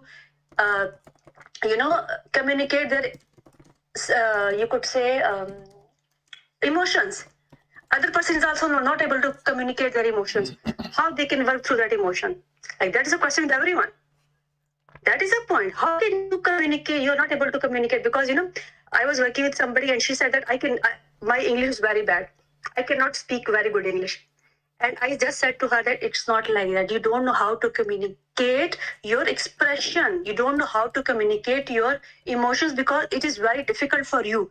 No, she's very good in communicating that. So at the end of the day, the point is, your safe circle could be anywhere, any place, and we can all coexist with each other. But at the end, do what make you happy, and when you're comfortable, and even you say something to that person and you don't feel, even if you are, having that relationship, and you're saying you're comfortable in telling your vulnerabilities, and that person is not judging you.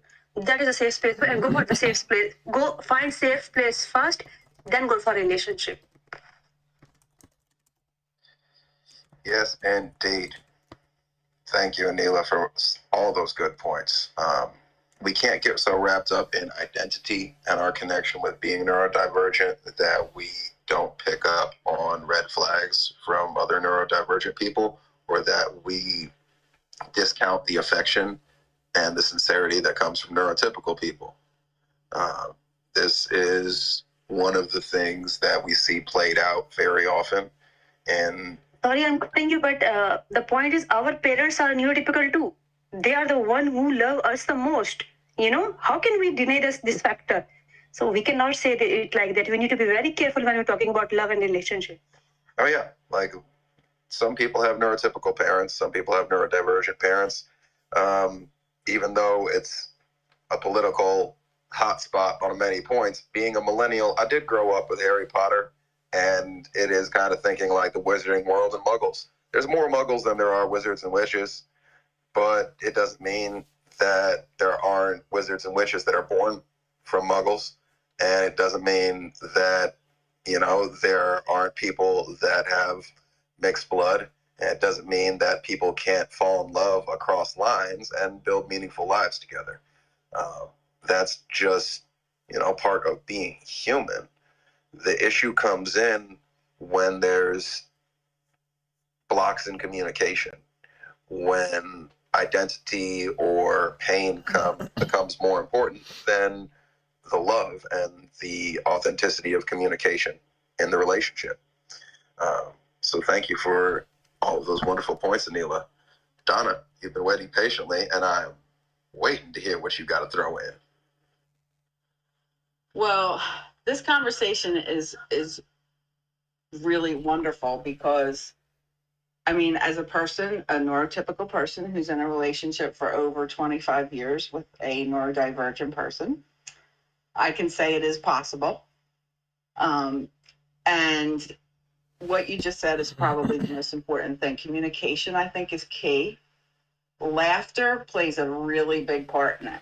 Yeah. We make sure that we laugh every day because sometimes things can get heavy, but you know, we've just grown together. I mean, it's any relationship takes effort, and it takes patience, and it takes kindness and caring and respect. So I think, do you have to pick a side? Like, you know what I mean? I don't think so. I think it's just the individual person that you come in contact with, and then you feel that out. So I love what Anila said, because I don't think that necessarily you have to pigeonhole yourself one way or the other. I think that if you're okay with yourself, and like we've talked about, many, many times, you have to love yourself first. And I know that that's hard to do for any of us, sometimes. But once you get to the part where you're okay with yourself and you're willing to take that chance, I say go for it and just see what happens. Being honest is a really big part of our relationship. When I don't always get what Jason, when he has his episodes, sometimes very early on, I didn't understand it because I couldn't identify with that because I didn't feel the way he felt and I didn't understand it. But I love him, and I took time to learn. That was, one of the things that somebody said earlier is education. You just, people have to learn about each other. So I think that's on both sides of the point.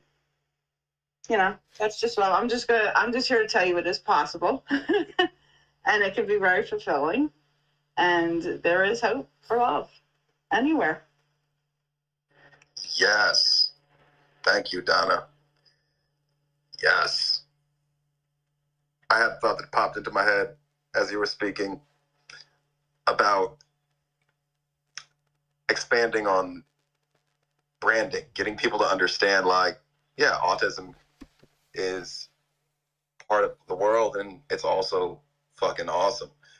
It's fantastic when we can communicate and share and connect. And I just was thinking, autistic AF. What about if it's autistic and fabulous? Change the AF. Autistic AF. Hashtag autistic AF. Make that the thing. Yes, I'm autistic and fabulous. I think we need to get this going. That's a hashtag. Full Spectrum Family is getting going. We need to get the merch to make this happen. I make this hashtag autism making difference. Simple. Autism making a difference. Autistic AF. I want to have that autistic AF shirt personally. I will rock the shirt, the jersey, the jacket, get all the merch. So, what you thinking? Any merch that will help us is amazing to me. I'm ready for it.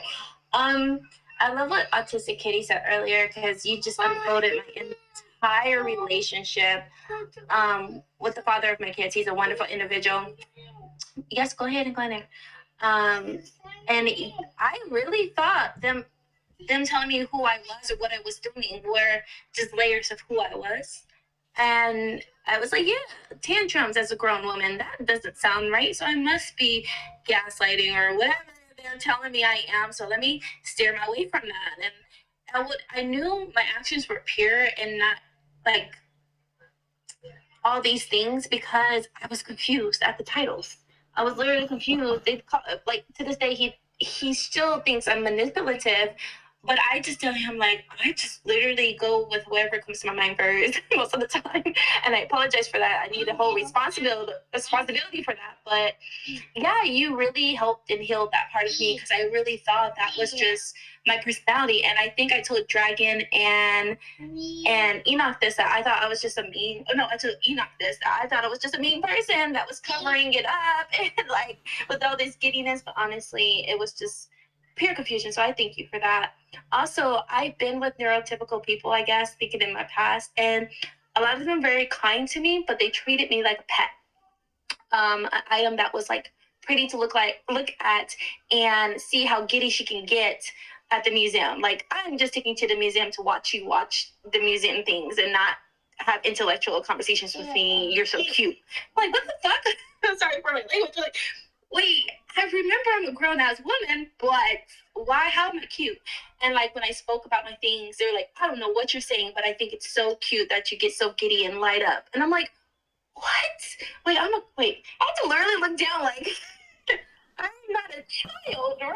Like, I wouldn't understand why I would have to accommodate the cuteness for them. And I did not want to be cute. I wanted to be treated like a grown person, and you have the same or close to a passion that I feel for X, Y, and Z. So tell me your passions. So neurotypical people, just neurotypical men, because I was with neurotypical women who had that same, saw that light, but encouraged that light because of the nurture factor of them. And they played in their divine feminine a lot more than I did. So the women I can coexist with. The men typically saw me as cute, as a trophy, as sit there, I'll cater to you. And I understand that now, that it's my divine gift to be catered to. I hate that shit. And my disability just makes it worse, the whole seizure thing, so everybody thinks I'm fragile. But that would be so annoying. But my question to the masses here, why would the label of me being on the spectrum make you kinder to me? And that's just unnerving. Like, I would have to tell people I'm on the spectrum so you can be kind enough to assess me as a human being. You're already in a relationship with me. Kindness should be a given in some ways, and sitting and understanding should be a given in some ways. Not my title. And that bugs me. Like, that bugs me. Now that I know I'm on the spectrum, I don't want to walk in and be like, well, I'm on the spectrum. I might use it, but not use it. Like, tell people that, but I'd be more hesitant because that means you'll be more kind just because I'm on the spectrum.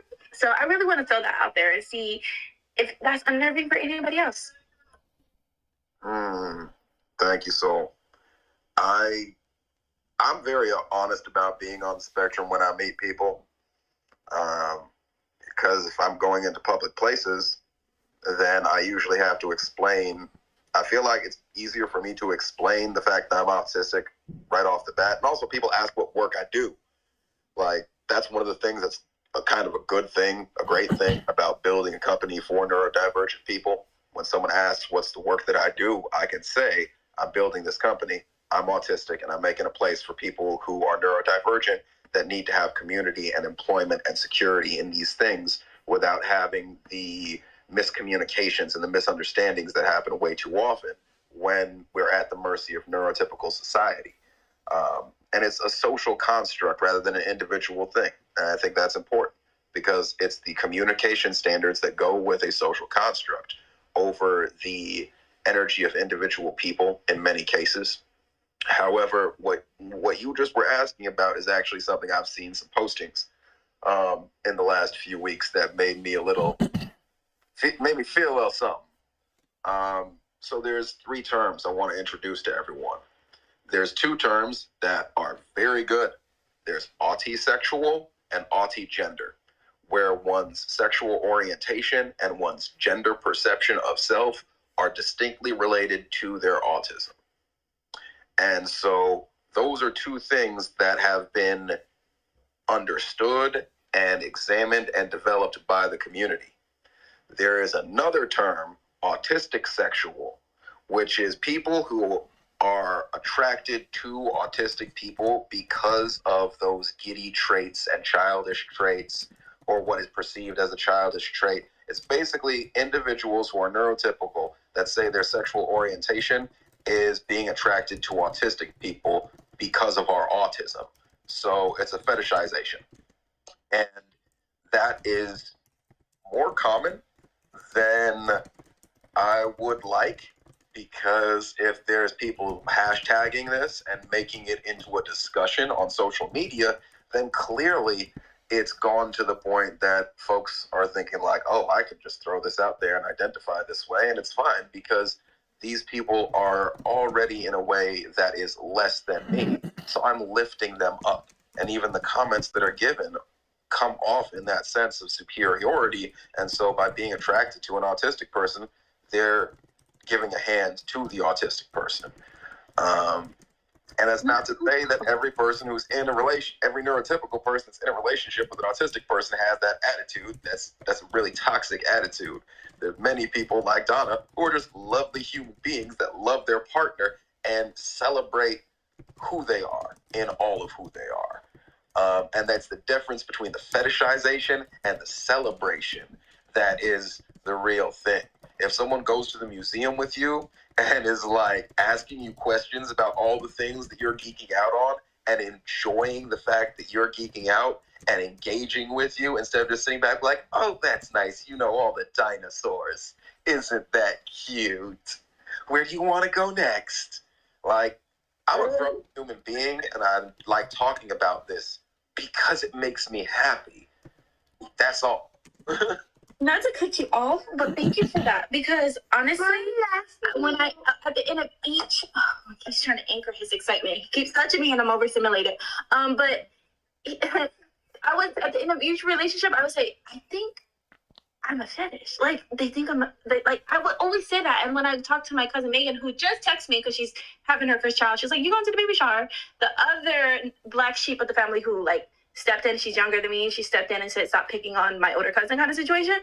She even told me, like, it sounds like a fetish. Like, after each relationship, you're like, they're fetishizing you. And I'm like, but why? Because you're acting cute. And I was like, I can't act cute. I'm just happy.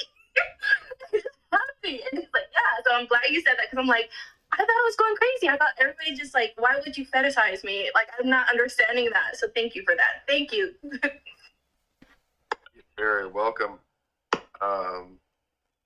This PM, I see you were just about to jump in. I want to pass the mic to, we got some hands up. I'm going to pass the mic to Kitty and then Anila and Joe, and we'll swing back to you, PM, and we'll try and give this a good wrap up because this has been an amazing space. Kitty.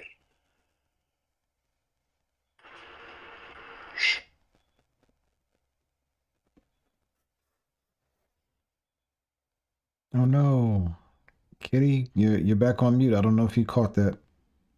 Oh, okay, sorry. Let me just repeat myself.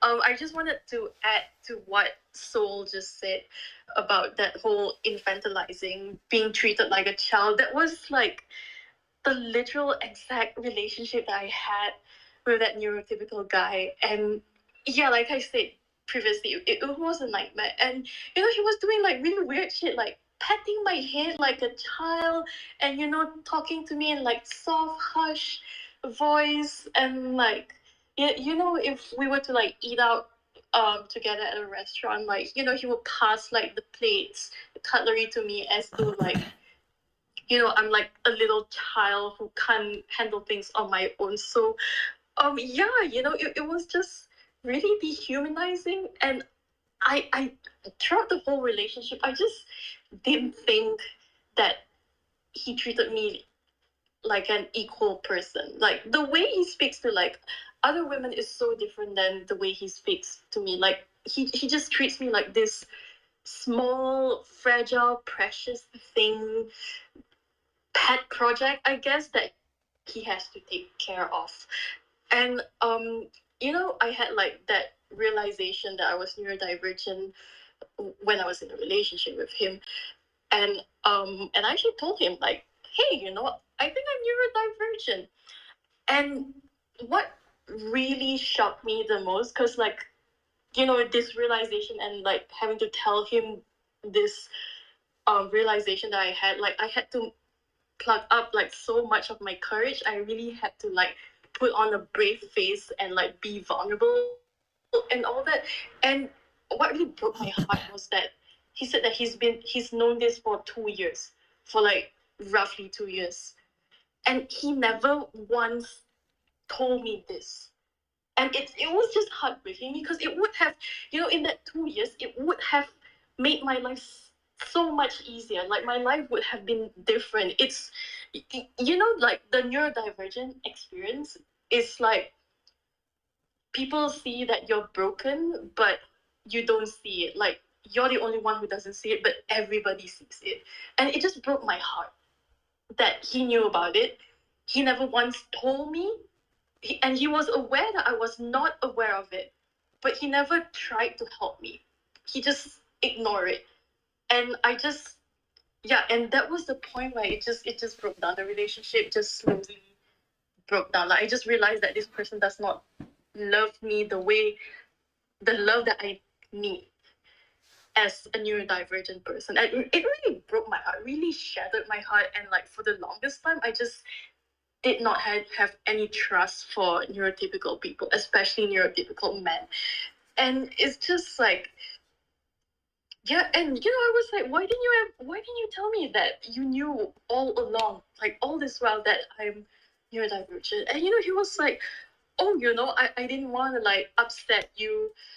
And I was like, don't you think this upsets me? How, like, yeah, I was just so confused. If it's for me, and I'm sure with like so many people, if you're aware that someone is struggling with something, like we would gently tell them. But I discovered that most neurotypical people, they just kind of like ignore and just leave you to your own devices, even though you're someone close. And that just broke my heart. Like, I don't know, I just completely lost trust in humanity at that time. I know I'm catastrophizing, but that was really how I felt. Like all this while, we live together, we have meals together, we spend time together. Like that whole time, he didn't see me as like a whole human being, and it really broke my heart that he didn't think that he just like left me just like that, left me to struggle. And yeah, I was just really frustrated with the whole experience. And yeah, I just wanted to share that. Yeah. I'm sorry that happened to you. I'd give you a hug if I could, because that's messed up. Yes, it is so messed up. And I was trying to explain to him how messed up it is, and he just doesn't see it. And he was so concerned over the fact that he would look like a bad guy for telling me this. I'm like, no, it is helpful for me to understand myself better. That's like what people do in relationships. And, with my present relationship, we do this all the time. And it's like, I never get like fall out. Like, whenever I tell my current partner right now, like, hey, I noticed you're struggling with this, maybe consider this. He's always like, hey, you know what? Thanks for telling me, because I wouldn't have known. And, it's the same the other way. So like right now I'm in like such a fulfilling relationship. Yeah, so I'm really happy about it. And I don't have like issues that I have with like other men. So yeah, it was such a sour experience, that neurotypical relationship, but I'm pretty much over it. I'm sorry that you had to go through that. I've been there in various ways, and I'm glad that you're in the relationship you are, and having that connection where you can communicate so honestly and openly and have that joy and that love. That's beautiful. And Neela, how are you feeling at the close of this awesome session? Okay, I would say one thing over here, because what I say about experience, every experience is valid. Whenever I listen to that person and the emotion they felt, at that time it is hard to explain to people around you. And when this happened to anyone around you, just try to sit with yourself and cut down the things that are around you, cut down the toxic, even cut down the communication. And don't feel that you are obliged to communicate to anyone at that time when you are struggling. I'm especially talking about the meltdown you're having because of the problem arise from the conflict in the relationship. Because the point is, everybody talk about problem. Who is talking about the solution about the problem? That is important thing. Because Twitter is full of different experiences, different that we have this experience, this person did this, neurotypical like that, stuff like that. So many things are around us that.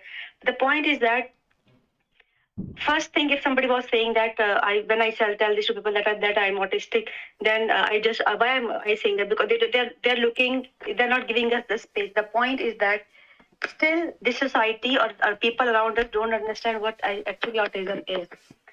If you look toward the criteria that is, or the written, those website, they would say deficit in communication. antisocial, deficit in this, deficit in that, cannot speak, cannot do. When you see so much negative language in those websites, those are authentic websites, doing research on day and night. But do you know that they are doing those research on neurotypical people? The person who did the research is a neurotypical person, and the data is sometimes neurotypical too. For example, in my country, if somebody want to do research, then they will talk to the teacher and they will talk to the parents. Nobody's talking to that individual. So this data is coming from neurotypical people. What we can do about that? We need to start listening to experience of the neurodivergent person. We need to include more researches, and we need to include those people who are neurodivergent. Like, yes, we know that family can tell you, but the point that they cannot communicate, that's wrong. This is wrong at all. They communicate the way, every communication is different. Even a child who don't have a language, he can cry in eight or nine different types. Then how we are saying that a person cannot communicate? They communicate, but they communicate differently. That is the point. But the point is that the researches we have, the criterias we have, this need to be friendly in terms of everybody understand that. Like the terms of language. For example, I'm a person who is third or fourth language is English. It is difficult for me to understand too. Over here, parents are so scared of that word. If somebody said to them that your child is autistic, they could come and they could kill you on you telling them, and you are telling them the reality because they are afraid. And who made them afraid? Maybe psychiatrist made them afraid. Maybe our DSM made them afraid. Maybe our ICD-10 made them afraid. Did they tell them the solution of the problems? Still, they're working for cure. Sometimes they would say epilepsy have cure for autism. This medication is cure for autism, and they're testing those drugs on the mice. Point is, the more the professional need to come forward, and they need to tell the people that they are autistic. This is one thing. Second thing is that now we need to start talk about solutions. What we can do about the present solution we have. You all are telling about the problem, but what could be the solution? Those discussions that we are doing, like Full Spectrum Friday, is a solution for so many problems. We talk about our problems. If somebody could listen to those things, then it could help us too. Same is true for the society. So we need to campaign. This is what I'm doing all the time. Like somebody was asking what is the meaning of GAPDA gap does. This is what my platform is, and I'm doing working over here, and I'm doing global, and I'm working with even underprivileged communities too. For example, I'm doing Africa, India, so many places. I'm doing this just because people get aware of the problem. So when you're telling this to somebody that you're autistic, they don't understand. Why they don't understand? Because nobody tell them. If somebody 4 years before Corona was a death and life situation, now people know somehow that what it is, and it is how you can get along. When people did not knew about flu, when penicillin was not invented, or when the experiment was not done over there, nobody knew about those things. So what we can do, these are still fighting. There are so many fights between autistic people. Even I would say that between we are autistic, we are not autistic, we are ADHD, we are not ADHD. This term is this, don't say this, don't say this. This is what is going on, and this is what people want us to do. They are just distracting us from the real problem, and the real problem is the solution. What are we going to do about that? What we are going to do about meltdowns? What we are going to do about sensory load? If a child have meltdown in a park, what we can do about that? If a child have a meltdown in a shopping mall, what we can do about it? Because meltdown is a medical emergency. Nobody talk about that. What a mother gonna do if a child have a meltdown between the road? What she can do? Nobody's talking about that. We don't have a safe, transport for children. We don't have even safe transport for ourselves, like who have sensory issues. I think that need to be discussed, and I would say that. But in the start of those things, these are all those discussions we are doing, and we have to think about what we can do, how we can aware the society, and how we can expand our community. That would be the job of this community. Maybe I'm giving the task to everyone, but that you could do.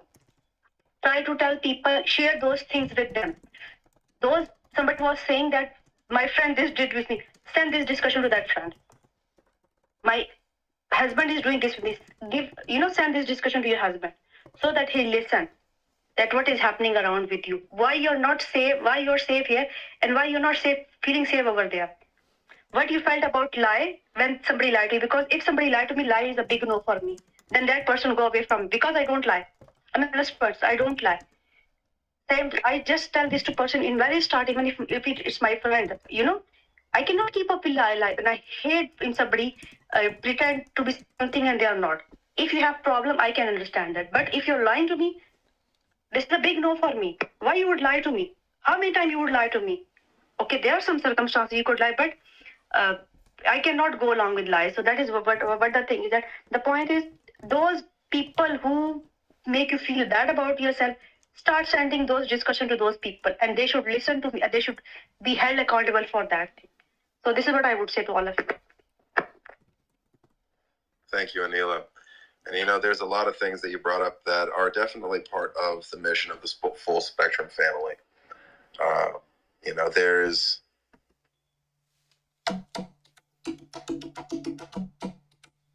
neurodivergence and autism that are misunderstood. And like you said, a meltdown is a medical emergency. Like if someone's in public and there's a meltdown, that's something that has to be treated as a medical emergency, not as someone just freaking out. And as a Black man in the United States, I'm very careful about where I go and when I go anywhere, because if I lose my cool and I'm in public, I am dead. If I have a cop put their hands on me when I'm already at a point of being charged so much that I'm in danger of hurting myself, I don't know what would happen. That hasn't happened before, thank God. But I'm also a trained martial artist. And so if someone puts their hands on me and I'm agitated and I don't know what's going on, if I don't see that person, someone happens to touch me from behind, then there's going to be harm done and I could lose my life. So I don't go out when I'm burnt out. I try not to go out and drive at night because the lights affect my brain, like bright lights in my head. There's all sorts of things that go into it. And those also play in with the entire area of love and connection, because living in a society that requires neurotypical independence, and especially living in a city that is spaced and designed in such a way that requires independent activity, means the burden I have to carry when in public and the mask that I have to wear, that weight comes off when I get home. The decompression is there. And then who's going to deal with that but my partner, my family? For me to have, I've said this to people for a long time, for me to have a life where I am able to genuinely be healthy and happy, I need to be in an environment that allows me to be authentically myself. I need to be in an environment where I can go outside and not be hyperstimulated simply from what's around me, and where I can be appreciated and honored for both my gifts and my burdens. And those are things that we all are striving towards in this work.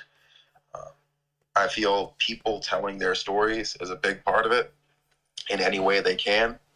And I think that a huge part of it, which I am working on making happen, is getting autistic celebrities to speak out this year. April is Autism Awareness Month. And I've been reaching out to people in the Film 3 community, and what I get from far too many people, not everyone, there's people like Tess who are amazing, helping me grow and, build a platform, but there's far too often that attitude of, well, autism isn't really that important, is it? Why don't you just tell us about Albert Einstein? He was autistic. Make a whole movie about him. Like, no. What about all the people that are here today? What about Lionel Messi? Like, the fact that the best soccer player in the world is autistic? How about that? How about Anthony Hopkins? Huh? How about looking into the people that have shaped the world that we're living in right here, right now? Not theorists that are distant and people only know E equals MC squared. The people who we obsess over in pop culture. Let's look at the folks that have literally changed the world right here, right now, and let them talk about what it's been like for them, what it was like before they knew, what it was like unmasking with their family, and what it's like having to mask in public and switch back and forth. Let the people that are already well known and well respected step out and put themselves on the line. Because in the world of identity politics, quite frankly, our identity is more based in how we perceive the world than anything else. Everything comes through the filter of neurodivergence. And so it doesn't matter if someone's white, black, Asian, gay, straight, doesn't matter. Republican, Democrat, neurodivergence is something that everything gets filtered through. And when we can sit down and understand that and empathize with each other from that point, who knows? Maybe our community will be where the global healing is coming from, because we're able to sit back and be like, you know what? Regardless of all the differences we have and all the programming we've gotten from identity here and there, we all have dealt with these struggles in our own communities, and we've all felt that otherness. And we can come together in this love and in this unity. Having that strength through our neurodiversity is something that will build a stronger world. And that is what the full spectrum family is here to do.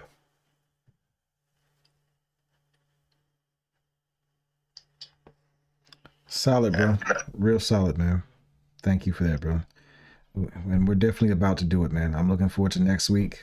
We're going to have another a neurodivergent coach come on by the name of Sata from TikTok. She has wonderful content for autistic adults on TikTok, and she has some really great coaching materials there. I think the conversation between you two is going to be exceptional, but more and more, we do need more and more people to be comfortable with unmasking and talking about this topic and taking it seriously and not discounting that as something that is just that little thing called autism. Like, this is really a huge portion of the population, I believe, and it, addressing, making autistics more comfortable unmasking, I think, is one thing that has the power to literally change the world for the better, more than probably any other thing. I'm saying, because most of the autistic people I come across are the people with the big hearts, the people who are empathetic and who are thinking beyond just themselves and their own wants and desires. So yeah, I'm 100% on with you. And I wanted to say one more thing to Kitty before we go, and that, yes, the folders, I completely agree with the folders. I think that is absolutely normal, and that probably helped save Yanni and I early on too, because we were able to acknowledge that, there's just some things that my brain cannot remember. I often call her my memory, because I forget so many things, and she will help remind me of conversations and things that I just completely dump from my brain, because my brain is in 1,000 other places every minute. So I love the folders idea. We've used them. We've forgotten. Well, I won't speak for her, but I'll just say that somebody's birthday isn't always at the front of mind, and it does not bother me one bit, because I know where her mind is in so many other cases and so many instances. I would not mind writing it down for her and reminding her about it every day if I had to. I'll joke with her about it, but I'll never hold it against her. And I know I forget so many conversations that I'm sure she thinks are important, or that she feels are important, that would probably hurt somebody else's feelings, but she knows not to take it personal because she understands me. So those folders are very important. And I'm sorry to say I have to jump off of here because I have a meeting in 2 minutes, but I wanted to make sure I had a chance to say thank you to everybody for another wonderful week of Full Spectrum Friday. I'm looking forward to next week's, the first one that's going to start and plant the flag for the Full Spectrum Friday account here on Twitter. And I hope everybody has a beautiful, beautiful, beautiful weekend and a fantastic week next week. Hope to talk to you throughout the week. Thank you, brother. Thank you for being here and being on this journey with me. And have a good time on that call and have an amazing weekend. I'll be looking forward to seeing you in the Unmasking workshop on Sunday. See you Sunday, bro. Take care, everybody. Love. Much love. Thank you, everybody who came on. Appreciate y'all. Have a good weekend. Time for me to run. Boy. I know you better get away from my plate, buddy. And stop the stream here. It. Thank you, everybody who had a chance to step in with us. We really appreciate you. Gotta run. Take care of yourselves. Love.